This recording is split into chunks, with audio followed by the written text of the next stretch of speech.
Another position group that the Browns, I would imagine, will look to bolster in the draft is running back.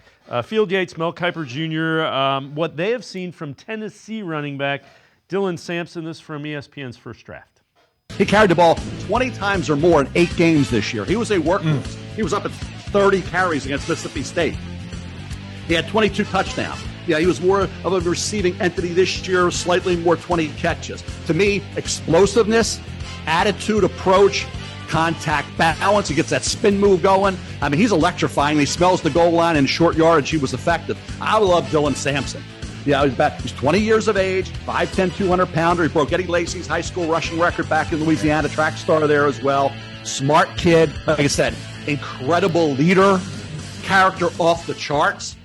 I'll take if Dylan Sampson's around in the 3rd round, 4th round area, some of these running backs are going to get pushed downfield. I'll take a guy with his attitude, his production, his explosiveness. Are you kidding me? I love Dylan Sampson. Yeah, thinking about a team that plays that zone scheme, right? That just wants that one cut, plant your foot, use your speed to your advantage. Dylan Sampson would be a great fit in a zone scheme. So let me ask you, Dylan Sampson, who are other guys in that 3rd or 4th round range? I would imagine the Browns looking, and they may even go earlier, but they need to rebuild the run game. Who are some running backs in this draft that you like?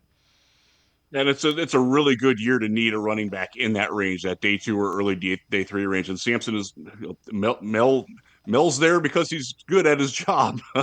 People don't always agree with him, but he nailed Sampson. I'm totally with him on that. A guy like Caleb Johnson out of Iowa is a good one. Devin Neal from Kansas is a guy who stood out a little bit down in Mobile. He can catch the ball out of the backfield. Cam Scadaboo from Arizona State. Everybody remembers the game against Texas. Fantastic. He's slow. A very different style of player, but he's another one that can get things done. Saw a guy last week, Marcus Yarns out of Delaware, is a guy who can really catch the ball out of the backfield well, doesn't dance in the backfield when he gets the ball. I think that's something that's important with this, especially with the offense that the Browns run.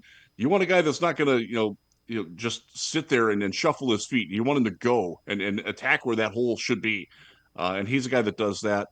A fun year for running backs. If you want a bigger guy, Ollie Gordon out of Oklahoma State. My goodness, 233 pounds. I shook his hand last week. I thought I was going to lose my paw. Just grip strength. And by the way, he can throw the ball. High school option quarterback. A lot of fun running backs in the middle of this draft, and the Browns should definitely be interested in at least one of them. Look, you don't know what you got with Nick Chubb with the injury going forward.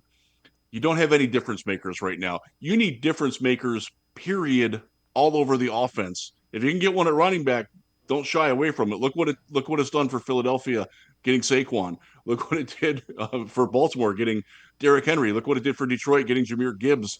None of those guys were super popular. We're going to pay these guys. We're going to draft them that high. Well, yeah, look at the impact that they've made on the game. I think the tide is changing a little bit, and it'd be nice for the Browns to get back with that. They've been there with Nick Chubb. You got to find a replacement for that because you can't. Look, we all love Chubb. I'm worried that he might be done.